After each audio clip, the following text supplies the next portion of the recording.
قال الله تعالى في شان حبيبي تعظيما وتكريما إن الله وملائكته يصلون على النبي يا أيها الذين آمنوا صلوا عليه وسلموا تسليما لبيك اللهم صل على سيدنا محمد وعلى آل سيدنا محمد وبارك وسلم تسليما كثيرا كثيرا. الحمد لله رب العالمين الصلاة والسلام على سيد الأنبياء المرسلين سیدنا شفینا حبیبنا نبینا مولانا محمد وعلى آلہ وصحبہ اجمعین.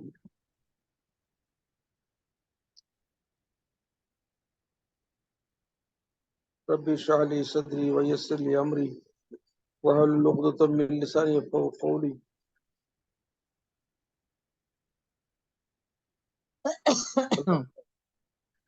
اللہ کا لاکھ لاکھ شکر ہے کہ آج ہم سورۃ الحدید جو مدینہ شریفہ میں نازل ہوئی اس کے چار رکوع ہیں اور اس کے آیات شریفہ 50 پر 7 ہے.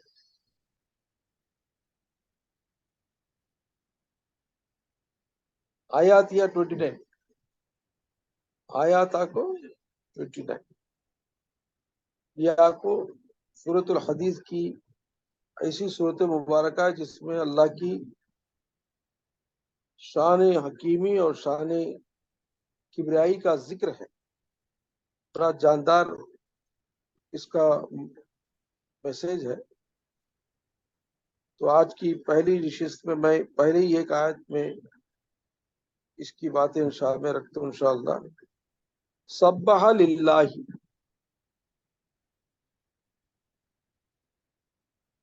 باقی ہے اللہ کے لیے ما فی السماوات والارض، جو زمین و آسمانوں میں نے باقی بیان کرتی ہے جو کچھ زمین و آسمانوں میں ہے.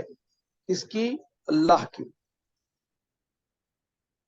وہو العزیز الحکیم، وہ زبردست ہے اور حکمت والا ہے. وہ زبردست حکمت والا ہے. صدق اللہ العلی العظیم. اب یہاں سے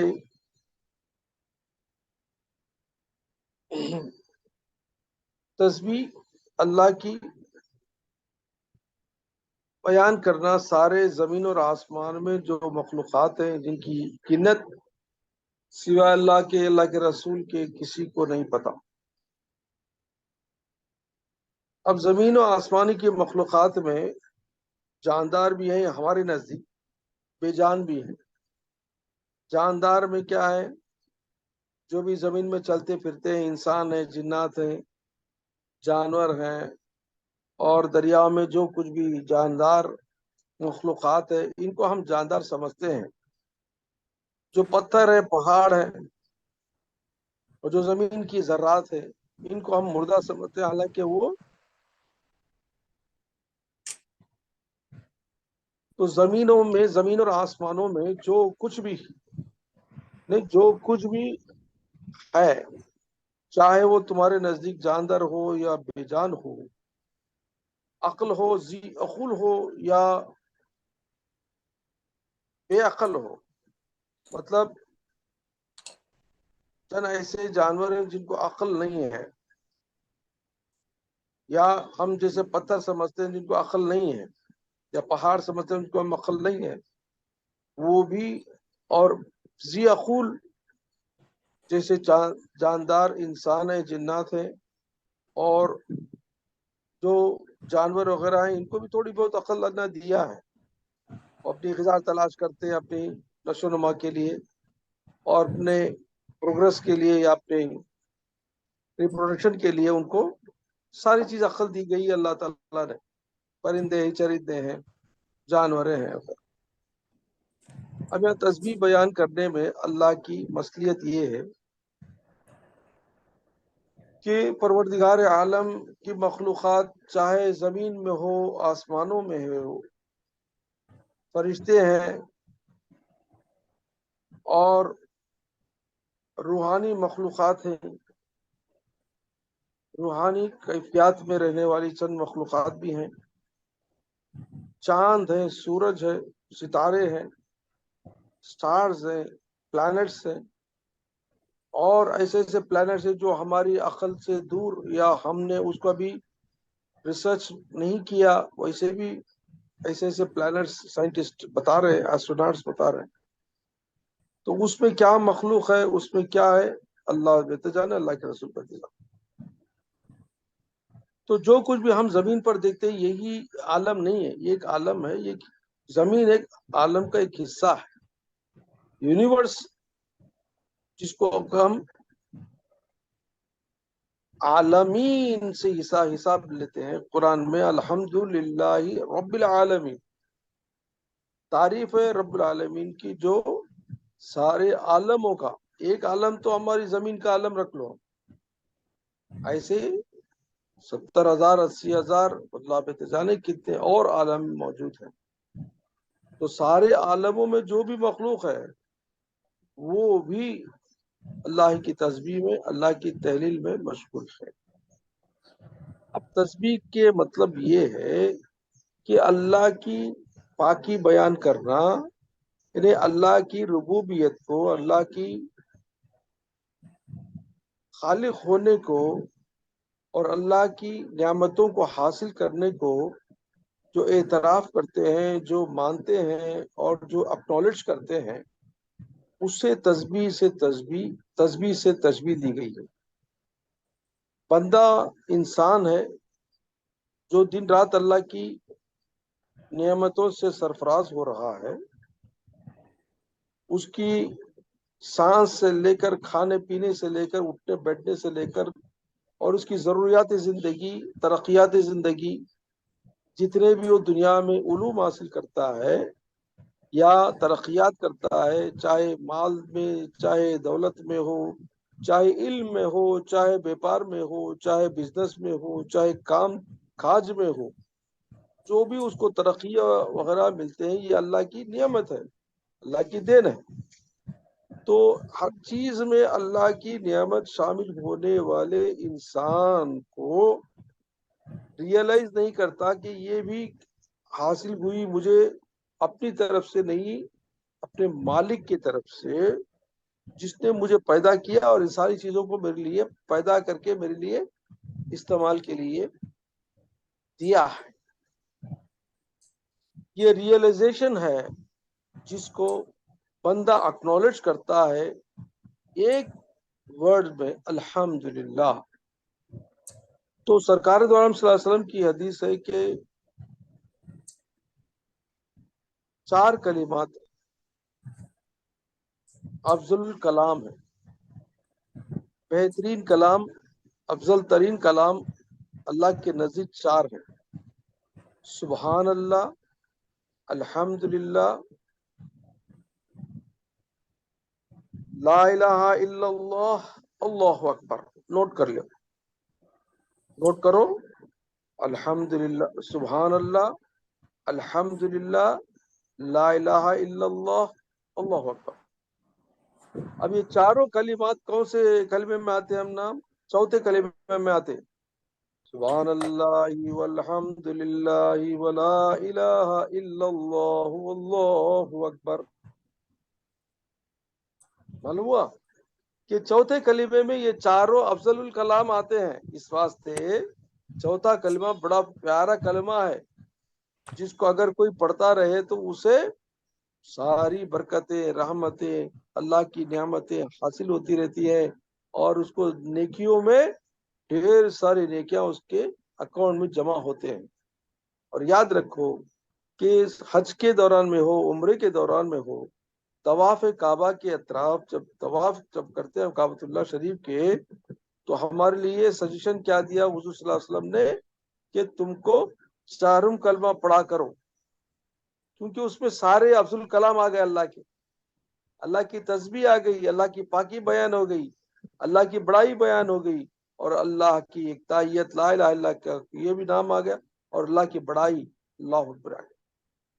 سبحان اللہ والحمد للہ ولا الہ الا اللہ واللہ اکبر. چاروں کلمے میں اتنا پاور ہے. اگر یہی کلمہ اگر آپ روزانہ 100 111 مرتبہ پڑھیں گے تو آپ میں ایک قسم کی جلالیت یا نورانیت پیدا ہو جائے گی. بزرگان دین اس کو وظیفے میں دیتے ہیں. ابھی تمہارے لیے میں نہیں دیتا، انشاءاللہ کبھی ٹائم ملے گا، کب آگے بڑھیں گے تب دیں گے. تو ٹھیک ہے، تو اس کلمے میں بہت پاور ہے. اچھا، اب تسبیح، اللہ کی تسبیح جمادات ہے. جمادات کسے بولتے ہیں؟ جو دیکھنے میں بے عقل ہیں، بے حس ہیں، سینس لیس ہیں، اور ان کو حرکت نہیں ہوتی بغیر کہ کوئی حرکت دیے. مطلب پتھر ہے، پہاڑ ہے نہیں. تو یہ جو چیزیں ہیں یہ جمادات میں شامل ہوتے ہیں. ریت ہے، بالو ہے، سینڈ ہے، یہ سب جمادات میں شامل ہوتے ہیں. جاندار میں انسان ہیں، جنات ہیں، جانور ہیں، پرندے ہیں، چرندے ہیں، یہ سارے جاندار میں شامل ہوتے ہیں. اب اللہ تعالیٰ نے انسان کی تسبیح بزبان جاری رکھنے کو، اللہ نے ہم کو زبان عطا فرمائی، اور اس کی ہدایت اپنے نبیوں کے ذریعے، اپنے کلام شریف کے ذریعے اللہ نے فرمائی. ٹھیک ہے، لیکن بے جان جو ہم بے جان سمجھتے ہیں، لیکن جمادات ہیں، وہ بھی تسبیح بیان کرتے ہیں. اور جو پرندے ہیں وہ بھی تسبیح بیان کرتے ہیں. اور جو چرندے ہیں، چرنے والے جانور ہیں، بائل، بکریاں، شیر، باغ، یہ سب بھی جانور بھی تسبیح بیان کرتے ہیں. دریا کی مچھلیاں، دریا کے جاندار بھی تسبیح بیان کرتے ہیں. اب اللہ تعالیٰ نے ان کی جو بولی ہے، ان کی جو زبان ہے، اس کو ہمارے لیے چھپا دی ہے. اب اس کا راز یوں ہے کہ حسن بصری رحمۃ اللہ علیہ فرماتے ہیں کہ اگر انسانوں کو، رہنے والی تمام مخلوقات کی تسبیحات اگر ان کو سنائی دینے کا اللہ نے پردہ کھول دیا تو ان کی زندگی دوبر ہو جائے گی. مطلب وہ ان کی زندگی میں پریشان ہو جائیں گے، کیونکہ ان کے اطراف تسبیح کی آوازیں آتی رہیں گی، اور وہ ان کو ڈسٹرب ہوگا کہ ان کو کیا چیز بھی لینے سے ڈریں گے. وہ اس کا ایک قصہ سنو. یہ ایک بزرگ جو غوثیت کے مقام پر پہنچ گئے تھے، شروع میں ان کا حال یہ تھا کہ اللہ تعالیٰ نے ان کو تھوڑے تھوڑے چیزوں کی جانکاری یا پردے کھولتے گیا، تو ان کو پانی کی تسبیح سنائی دینے لگی. اچھا، وہ بیت الخلا گئے. بیت الخلا مطلب کہ ٹوائلٹ گئے.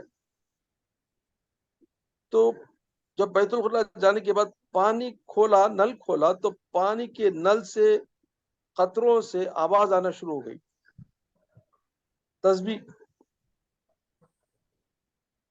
تو وہ پانی جسے پانی جو تسبیح اللہ کی کرتے اس سے لے کر میں غلاظت کا احساس کر بھاگا گیا.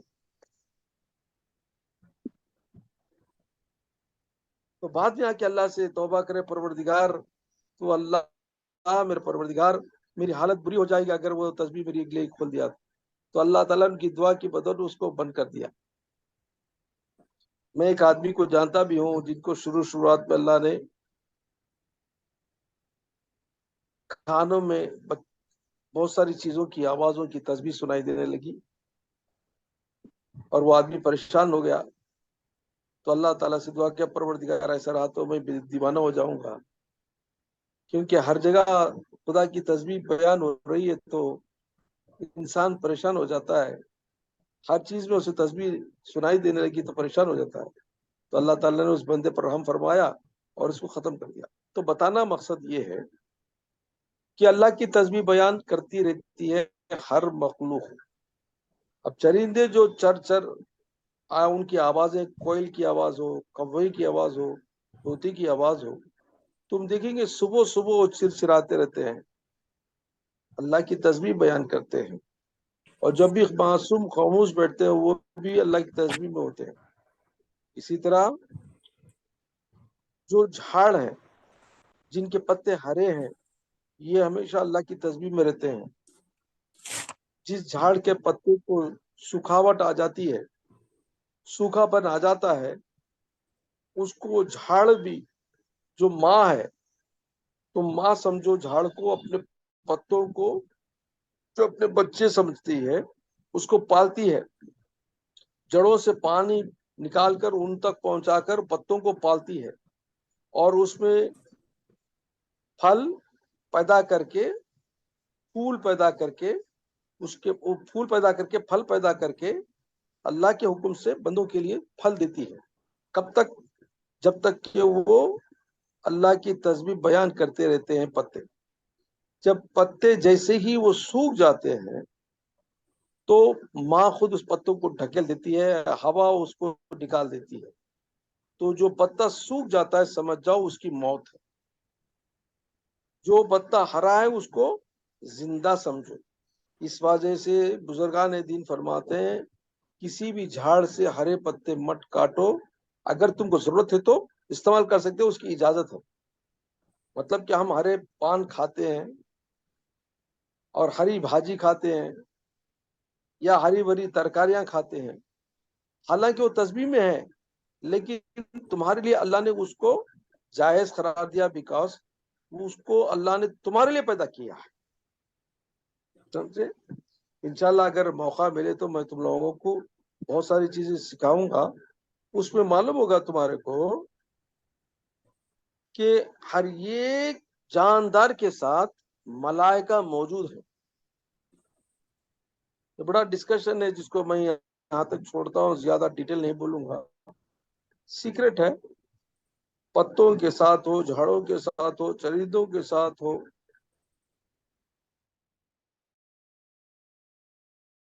انسانوں کے ساتھ بھی ملائکہ ہیں، سب کے ساتھ ملائکہ ہیں، ہر ایک میں موجود ہیں۔ تو جس چیز میں ملائکہ موجود ہو وہ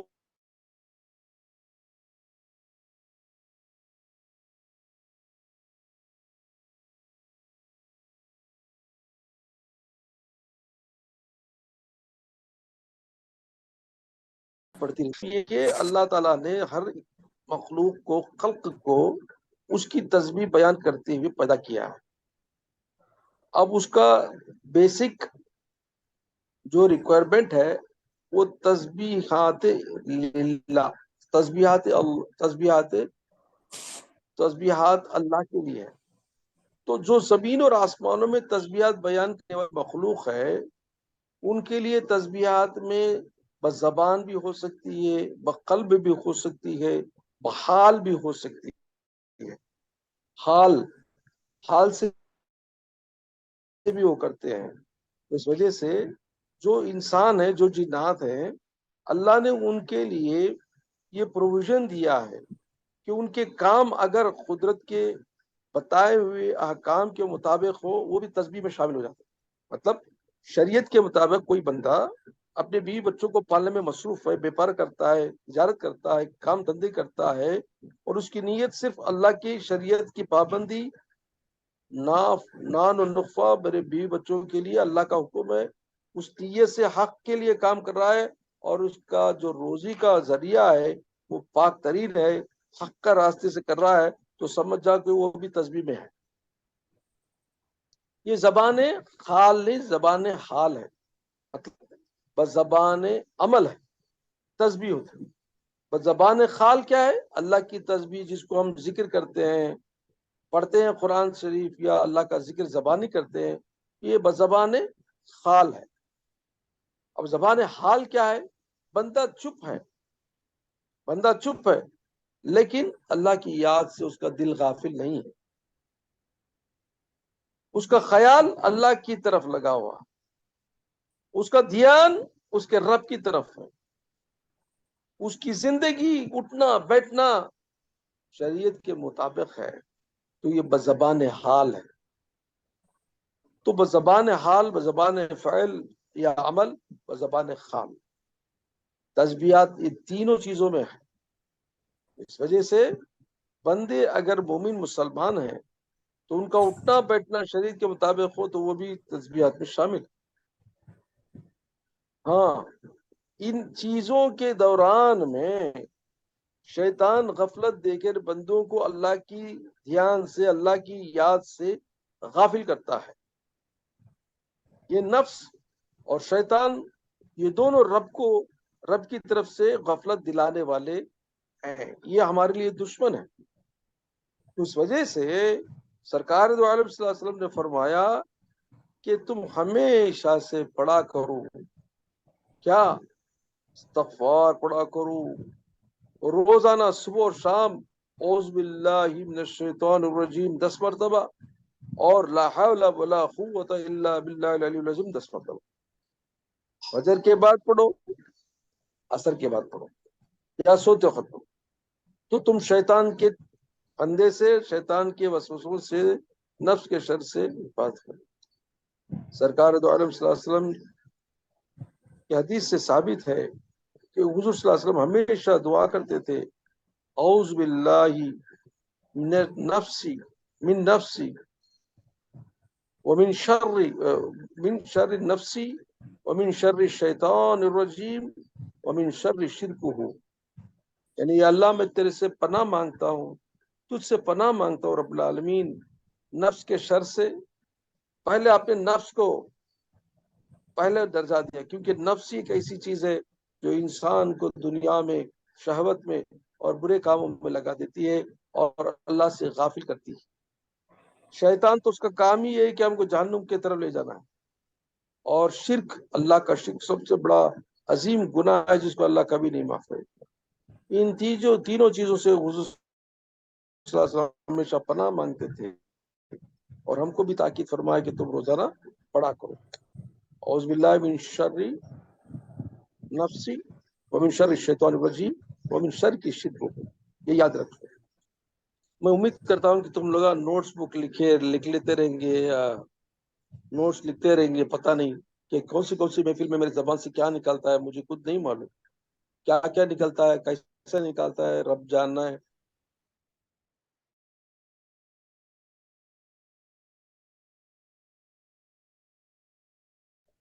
پروردگار مولا جو دیتا ہے میری زبان سے نکلتا ہے، میں پھر بھی اوکے نہیں آیا. تو مطلب یہ کہ جو بھی باتیں آتی ہیں اس کو جلد نکال کرو. جی ہاں پتا نہیں مجھے پھر بھی نہیں واپس نہیں ملتے جی وہ بات. تو بات یہ ہے کہ اللہ کی تسبیح بیان کرنے میں جھاڑ ہو، پتھر ہو، ریت ہو، یا انسان و جنات ہو، چرندے پرندے، سب اللہ کی تسبیح میں ہے. لیکن قرآن میں اللہ نے فرمایا کہ جو کچھ بھی زمین اور آسمانوں میں ہے وہ تسبیح بیان کرتی ہیں. لا یفقہون الا قلیلا، کہ تم اس کو عقل سے فہم نہیں ہے، تم ان کو سمجھ سکو. But few of you can understand this. یہ few of you میں کون آتے بولے تو انبیاء کرام، پیغمبران. دوسرا کون؟ اللہ کے پیارے مقرب ترین بندے اولیاء کرام.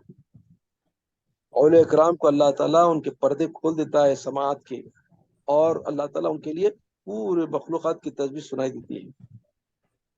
سمجھے؟ اس وجہ سے وہ ڈرتے رہتے ہیں، اس وجہ سے وہ ہمیشہ خائف رہتے ہیں. اچھا، ایک انسیڈنٹ سنو. حضرت دستگیر پاشا رحمۃ اللہ علیہ، جن کا میں بہت معتقد ہوں، حضرت کی ایک بہت بڑی کرامت یا ان کے بارے میں لکھا گیا ہے کہ بیلا پور کا جو جگہ آپ مدفن ہے، یا وہیں پہ ان کا خیام تھا. گھنٹا تھا، بڑا ایسا گھنٹا تھا، تو اسی پہ جگہ خیام تھا جہاں پہ آپ کی مزار شریف ہے. وہاں سے دریا بالکل نزدیک پڑتی تھی وہ زمانے میں. مطلب یہ روڈ وغیرہ یا نہیں پڑے تھے بیچ میں، تو وہ چلتے ہوئے روڈ نہیں تھا، بالو تھی، سب بالو تھی. اس میں چلتے چلتے دریا کے قریب پہنچ جاتے تھے. رات میں کافی رات گئے آپ دریا میں چل جاتے تھے، اور دریا کے قریب، پانی کے قریب بیٹھ کے تسبیح پڑھتے تک آپ ذکر کرتے تھے. فرماتے ہیں کہ جب آپ ذکر کرتے تھے تو دریاؤں کی مچھلیاں اوپر آتی تھیں، آپ کے ساتھ ذکر کرتی تھی. لکھا گیا کتابوں میں، آپ کی ہسٹری میں آتا ہے. تو دیکھو کہ اللہ کی تسبیح بیان کرتے ہیں دریا کی مچھلیاں، اور جب اللہ کا نیک بندہ وہاں پر بیٹھتا ہے تسبیح کرتا ہے تو وہ بھی ان کے ساتھ شامل ہوتے ہیں. اسی طرح قرآن شریف میں ذکر فرمایا حضرت داؤد علیہ السلام کے بارے میں کہ جب حضرت داؤد علیہ السلام ذکر کرتے تھے تو ان کی آواز بڑی پیاری آواز تھی، جن کو سن کر تمام چرندے پرندے جانور وغیرہ سب ان کو گھیر لیتے تھے، سب ان کے ساتھ تسبیح پڑھتے تھے. اور پہاڑ بھی آواز سے تسبیح پڑھتے تھے آپ کے ساتھ. پہاڑ بھی قرآن میں بھی اس کا ذکر آیا ہے. تو مطلب یہ کہ یہ سارے جو چیزیں جو بتائی جا رہی ہیں یہ سب سبح للہ ما فی السماوات والارض، باقی بیان کرتے ہیں زمین اور آسمانوں کی ساری مخلوقات جو کچھ بھی زمین میں اور آسمانوں میں ہے. تو یہاں سے ہم کو حضرت داؤد علیہ السلام کا ریفرنس ملتا ہے کہ جب ابو جہل ایک مرتبہ آیا حضور صلی اللہ علیہ وسلم کے دربار میں، اور آتے آتے کچھ ہاتھ میں مٹھی بھر کے سامنے لایا اور بولا کہ اگر تم اللہ کے سچے نبی ہونے کا دعویٰ کرتے ہیں تو بتاؤ کہ میری مٹھی میں کیا ہے، میری مٹھی میں کیا ہے. تو سرکار صلی اللہ علیہ وسلم مسکرائے، بولے میں بولوں یا جو تیری مٹھی میں وہ بولے. کیا بولے؟ ارے پاگل، ارے ابو جہل، میں کیا چیز ہے میں بولوں یا وہ خود بولے کہ تو کیا ہے میں کیا ہوں، بولے گے دنگ رہ گیا ہوں. تو جیسے ہی اس نے مٹھی کی طرف دیکھا تو وہاں سے آوازیں آنے شروع ہو گئی، اشہد ان لا الہ الا اللہ واشہد ان محمد رسول اللہ. کلمہ پڑھنے لگے جو اس کے ہاتھ میں ریت تھی. تو اس نے وہ ریت کو غصے میں اٹھا کر آسمان کی طرف یا دوسری طرف پھینکا. تو فرماتے ہیں بزرگان دین کہ وہ ریت جو تسبیح پڑی میرے نبی کی، اے جبرائیل جاؤ اس ریت کو اٹھا لو آسمان سے، آسمانوں پر زمین پر گر نہ پائے. تو فرماتے ہیں کہ جبرائیل السلام فوراً آئے اس ریت کو، جس میں جو ریت اللہ کے تسبیح بیان کی، اللہ کے نبی کا کلمہ پڑی، اس کو اونچ اٹھا لیا گیا. تو فرماتے ہیں کہ اللہ تعالیٰ نے اس کے ہاتھ کے جو ریت تھی اس کی تسبیح جاری تھی، وہ ہمیشہ تسبیح میں تھی یا کلمات پڑھ رہی تھی. تو اللہ نے اس کی سماعت کو کھول دیا، کیونکہ اس کو بند کیا ہوا تھا رب العالمین، اس کی سماعت کو بند کرنے، اس کی آوازوں کو بند کیے ہوئے تھا، لاک کیا ہوا تھا. لاک کو کھول دیا، جیسے لاک کھولا تو اس کی آواز سنائی دینے لگی. ایسا ہی ہوتا ہے اولیاء کرام کے ساتھ کہ جو چیز تمہاری کو نظر آتی ہے ہمارے لیے وہ لاک ہے، لیکن وہ سنتے ہیں کہ یہ تسبیح بیان کر رہی. سمجھے نہیں؟ جیسے میں ایک ولی اللہ کا قصہ سنا. تو مطلب یہ کہ زمین و آسمان کی تمام مخلوقات اللہ کی تسبیح بیان کرتی رہتی ہے. تو ان کی آوازوں کو ہمارے لیے مخفی کر دیا گیا ہماری بہتری کے لیے، ورنہ ہم کھانے پینے سے رک جائیں گے. اب جھاڑ کے پاس جائیں گے آپ، وہ جھاڑ بات کرتا ہوا رہے گا، تسبیح پڑھتا رہے گا، تم اس کی طرف سے تسبیح پڑھنے والے کے پاس سے ترکاری کیسا لیں گے؟ حاجی کھانا ہے جی، بھتے کیسا لیں گے؟ وہ تسبیح پڑھ لے کو اللہ کی بیان کر لے کو، تسبیح بیان کر لے کو، اور اللہ کی تسبیح بیان کر چھوڑ دیں گے. کھانا پینا کیسا وہ چلے گا؟ پانی اٹھائے، پانی میں تسبیح چل لے کو ہے. اب پانی خلاصت کے لیے کیسے استعمال کریں گے؟ تمہیں کیا ہوگی حالت؟ کیسا نہائیں گے؟ کیسا خلاصت صاف کریں گے؟ اللہ اکبر. یہ اللہ کا کرم ہے کہ اللہ نے تمام مخلوقات کی تسبیحات کو انسان اور جنات کے لیے بند کر دیا، ہمارے لیے مخفی کر دیا. اوکے. اچھا، حضور پاک صلی اللہ علیہ وسلم کی ایک حدیث پاک بڑی مشہور حدیث ہے، وہ یہ ہے